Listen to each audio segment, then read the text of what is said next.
Dorothy Thompson, the journalist. We're coming into Turkey. It's always very exciting to visit a new country, but I think it's even more exciting to visit one whose development one has been able to watch from the very beginning. Turkey, of course, is an old, old country whose people, under one name or another, have played a role in history since biblical times and even earlier. But for the last 400 years, previous to World War I, it was the seat of one of the world's vastest empires.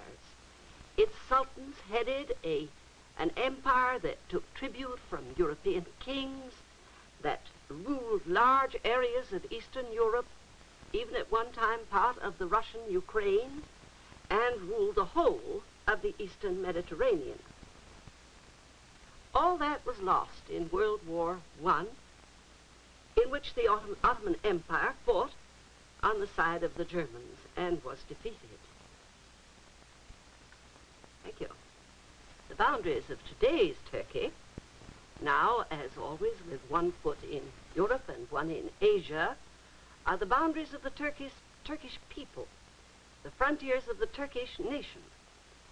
And this nation is indeed new and bears very little resemblance to the old empire. Below us, we shall soon see the capital city of Ankara.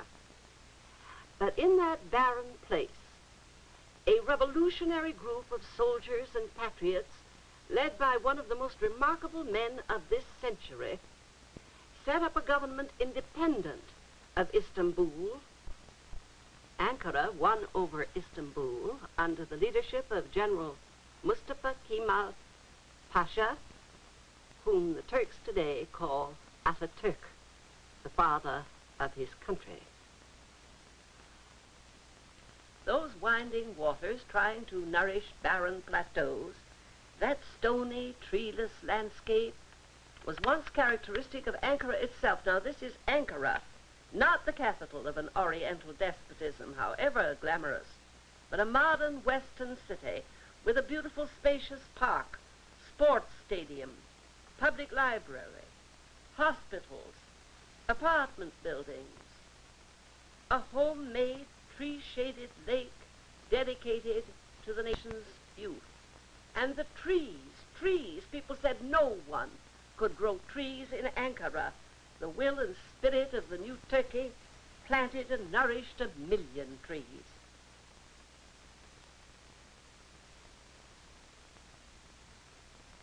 Miss Thompson, we're coming in for a landing now. Will you kindly fasten your seat belt? Yes, thank you. Ankara. The hand of Atatürk touched every facet of Turkish life, and it bloomed, and it came of age. Must be Mr. Ercan, whom your government said would meet me. I'm at your service, madame, to help you see what you want to see. Do you mind a jeep? Not at all. It's like riding a camel. If we go directly to the Archaeological Museum, we will be just in time for the ceremony. Ceremony? What ceremony? The body of our founder, Kemal Atatürk, is being moved from its temporary resting place to a permanent memorial. Ah, I talked with him 30 years ago. Extraordinary light eyes, almost terrifyingly strong. A dictator who did not believe in dictatorship, but did believe that Turkey must follow one mind with a consistent will and a consistent goal until she was able to walk by herself in freedom. That child is crying for the memory of Atatürk. Makes us both happy and sad. It was not always so. When I met him 30 years ago, he had many enemies at home and even more abroad.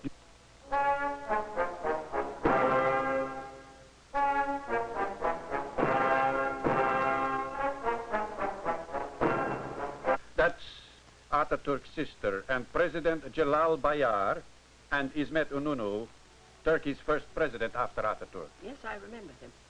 All the diplomatic corps, of course. Including representatives from countries that once would have liked to see him overthrown. But all honor him today in the work he has accomplished.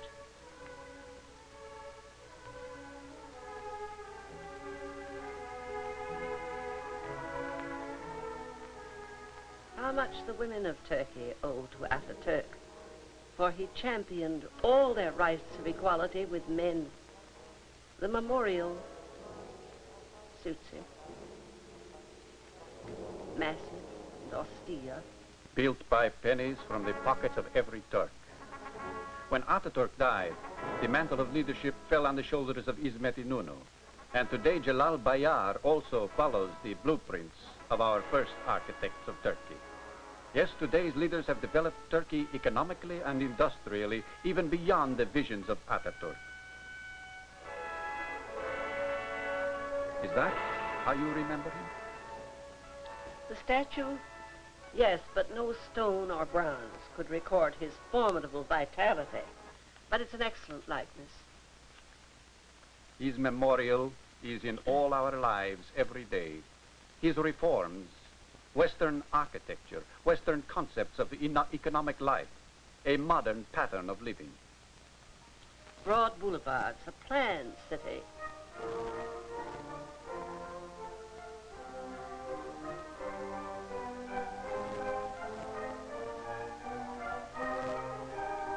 This is Mount Ararat, where Noah's Ark is said to have landed. In its shadow, in the far eastern plateau of Anatolia, a team of oxen carries wheat exactly as they might have in biblical days. These are the ancient methods of man.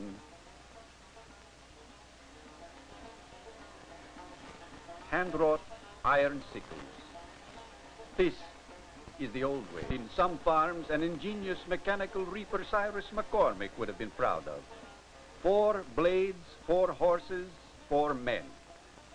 Ataturk knew that Turkey's great wealth lay in the land.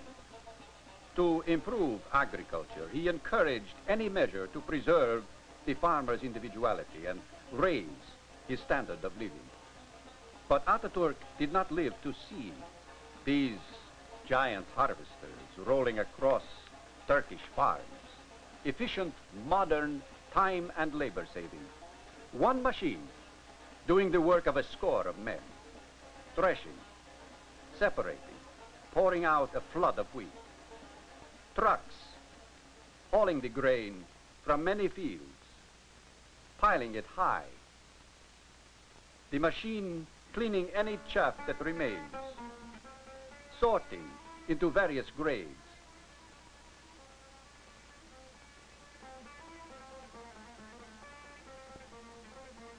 And finally, to market. Wheat, not only for the loaves of Turkey, but for the rest of the world. A quarter of all Turkish wheat exported. All right. I'll grant your new methods of growing and harvesting wheat is something to be proud of. But you still have a problem if you can't get it from the producer to the consumer. And this means permanent all-weather roads, and lots of them, leading from village to village, from the interior to seaport. I remember seeing one village with a good crop, a surplus of food, and right on the other side of the mountain,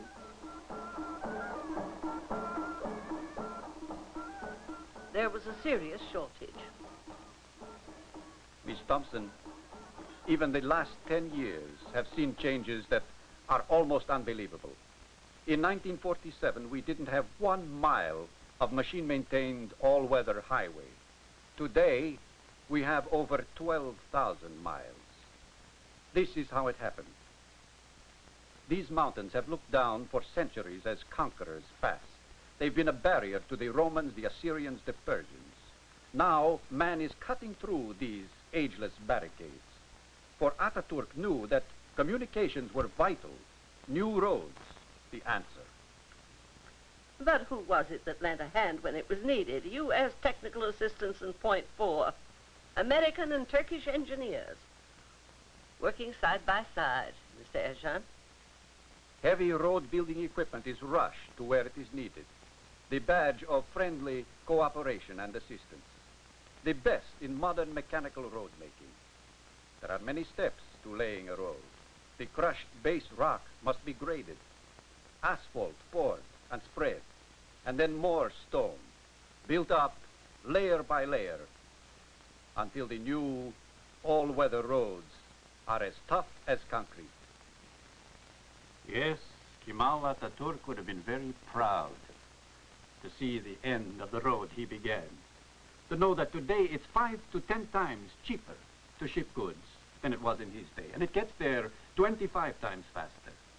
We have thousands of miles of roads today that didn't even exist 5 or 6 years ago. I've got a little surprise for you here, Miss Thompson, and I think it will be more to you than to most Americans, for you met Atatürk personally. Will you turn out the lights, please?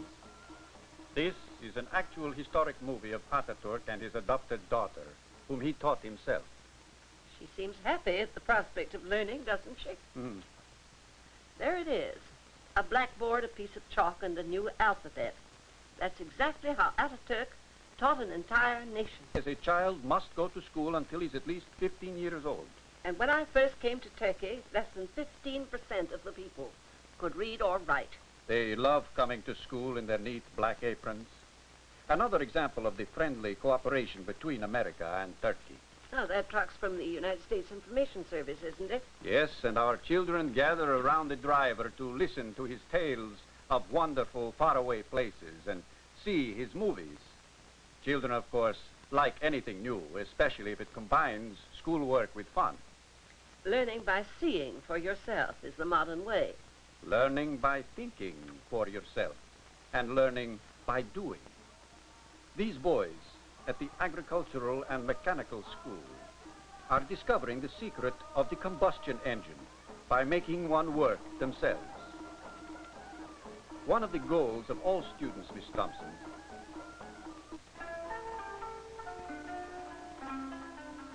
is to enter Istanbul University.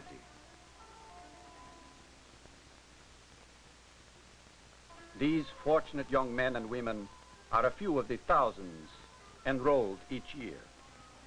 Well, among them, who knows, maybe the future leaders of Turkey. And all because the first light was kindled by Kemal Atatürk, who wanted education for everyone.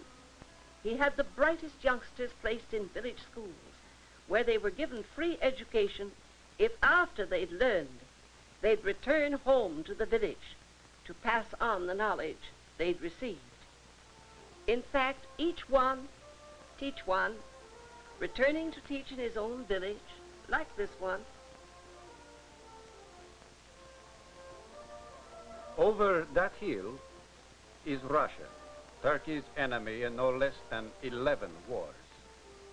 And here is someone I'm sure you will recognize, Miss Thompson. Ah, yes, Nina Hatun.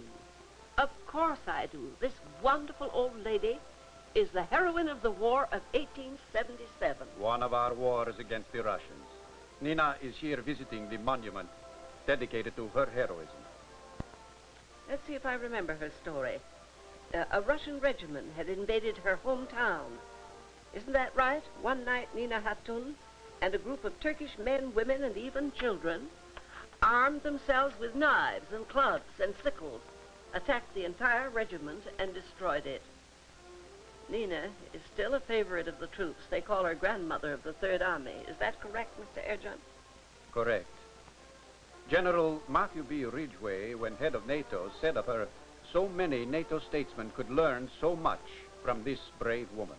For in her example, they might find a new set of spiritual values by which to judge the costs of military strength. Atatürk saw in Nina the spirit of the women of Turkey, that he wanted to release from the shackles of customs that had served their day. He removed the veil and thereby gave women their freedom and their rights to education, to inherit property, to vote and be elected, to enter every field of life and opportunity, aviation, medicine, law. Rights which it took Western women centuries to win. In Turkey, one generation. There is one activity that belongs to the women exclusively. We men wouldn't want to compete with them here, I promise you. The modern girl of Turkey has won international acclaim as a beauty. This young lady was Miss Europe. It's a far cry from Miss Europe to this heroine of the War of Independence. But the past and present are as one to the Turks. You can well be proud of your heritage, proud as any nation. Particularly, I should imagine, on your Independence Day. That's on October 29th, isn't it? It is. And what a 4th of July spirit there is in the air. Instead of hot dogs and soda pop, this man sells sherbet lemonade to you. Yes, this is our great day. Tribute to our past, present, and future. Every Independence Day, there's a parade. An honor guard is reviewed by President Bayar, and the new strength of modern Turkey marches by. Result of a full partnership in NATO. Result of hands across the seas friendship between peoples. American-built tanks manned by Turkish soldiers.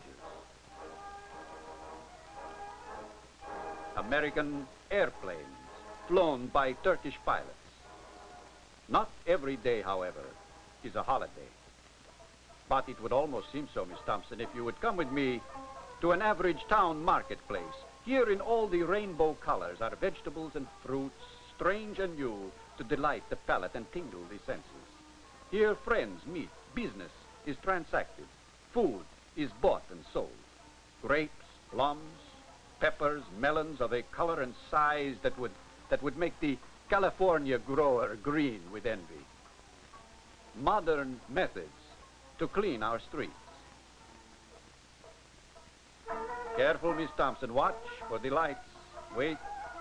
I wouldn't want anything to happen to you while you're our guest over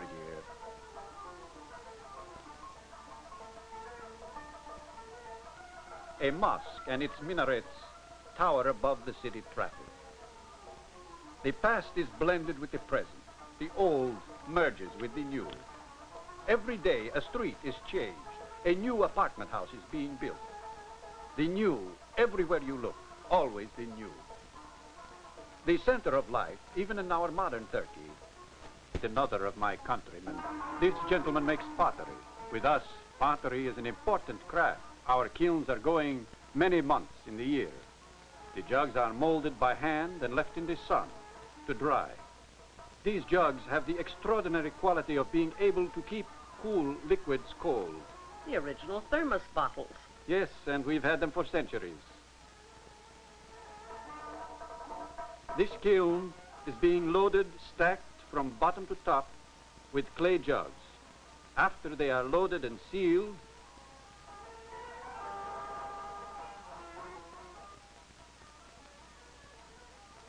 fuel is added to the fireboxes and fired for 3 days and then cooled before the kiln is emptied.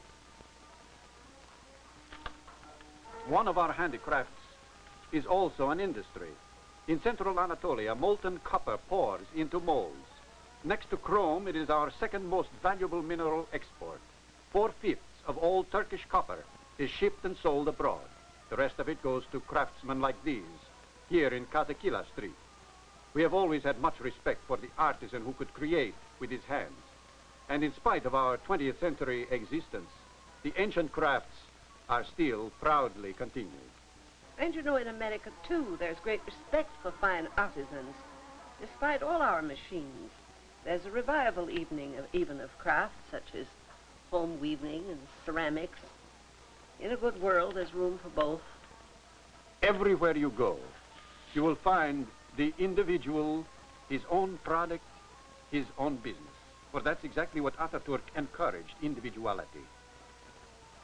This throne of olive wood that looks like a bed. The Sultans always ruled from the divan. It is encrusted with jewels. It belonged to some ancient sultan of the Ottoman Empire. It would be wrong to say that these arts and crafts are entirely ours. Here in the city of Istanbul, many of our skills began. Before it was Turkish, it was for more than 1,000 years the Byzantine city of Constantinople. It was not until 1453 that Mehmet, the Turkish conqueror, took the city by surprise, and Istanbul fell to our ancestors. It's been Turkish ever since. Jewel city of the East, envied prize for so many conquerors. This mosque is 350 years old. The world-famous blue mosque, so called because of the color of the interior tiles. St. Sophia, first a church, then a mosque, and now a museum, dates back to the 6th century. After the Turks took Istanbul, St. Sophia became a mosque, and the mosaics were plastered over. But later restored by the American archaeologist Paul Underwood. I can't resist plugging for my country. Another landmark in Istanbul's history, an aqueduct built by the early Romans to bring water here when Istanbul was their city. Crossroads of the world, city of romance, of high finance, a sprawling Babel of languages, Mecca for men and women from east and west, north and south, threading their way to coffee house, business appointment, or homeward bound. Istanbul, the largest city in Turkey, rich in history and art. And by the sound of that whistle we just heard, it has lots of traffic, too. Not a usual sight in the streets is the sale of sheep. But on the feast of Bayram, every Muslim family that can afford to buys a sheep. The family gives half of the meat to the poor and eats the remaining portion in commemoration of the biblical story of Abraham, who was about to sacrifice his son Isaac when his hand was stayed by the voice of the Lord, who commanded him to sacrifice instead a sheep. The modern way to get your sheep home in the trunk of a cab. Oh, this poor fellow just didn't make it in time. He'd better call his own taxi. Istanbul has been a center of world commerce for thousands of years. Ah, Galata Bridge. Ferries, many of them, cross the Bosphorus. Ships going from and to every port in the world and flying every flag.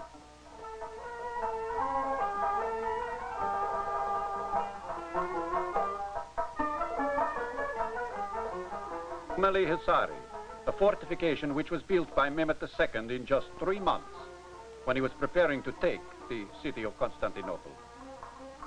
It is standing today, and beyond its walls, a university where many Turks receive higher education, Robert College. History tells us that Constantinople was thought to have been an impregnable, walled city. And for thousands of years, these walls kept the invaders out until 1453.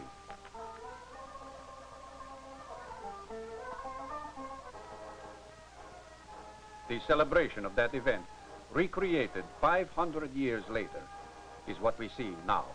All of our people gather at the walls, reliving the birth of our nation 500 years ago. You might ask, how does one honor the past? By wearing uniforms identical to those our forces wore then. By building a tribute in flowers to Mehmet the Conqueror. By marching in the streets to the same music, the same three-step, the same cymbal and drum beat.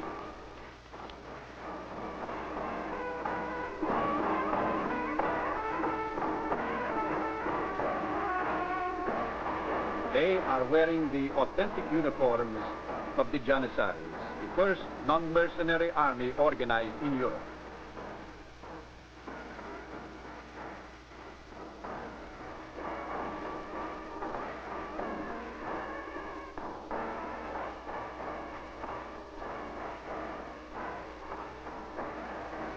Vigilance is the watchword. Turkey today is on the alert. Preparedness at the gates of Europe and Asia. Turkish soldiers, a rugged race of people who stood up magnificently in Korea, militarily and morally, so said General John B. Hull, former Supreme Commander in the Far East. The Republic of Turkey was the first nation to answer the United Nations call to Korea, an army that won world renown and the gratitude of the free world for its feats of courage and valor. This frontier outpost is a vital link in the defense of the free world.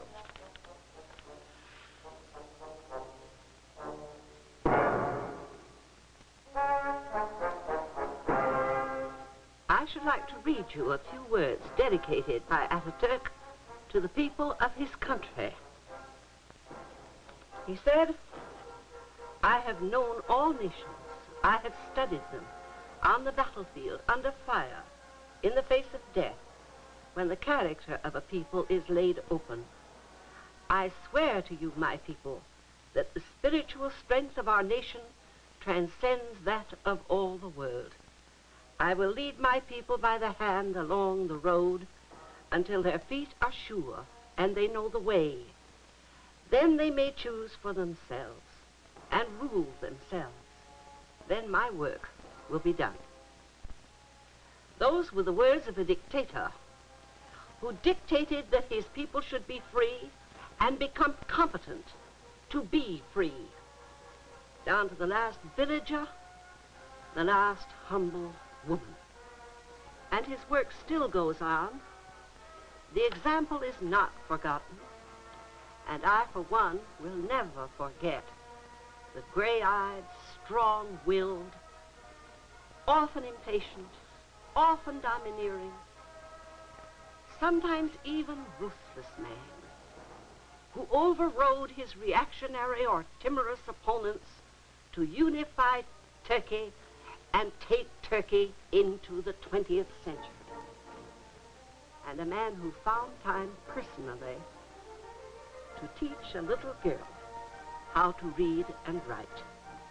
A man who led his country with an iron will, a piece of chalk, a blackboard, and an eye that saw beyond the horizons of yesterday and even of today to the future.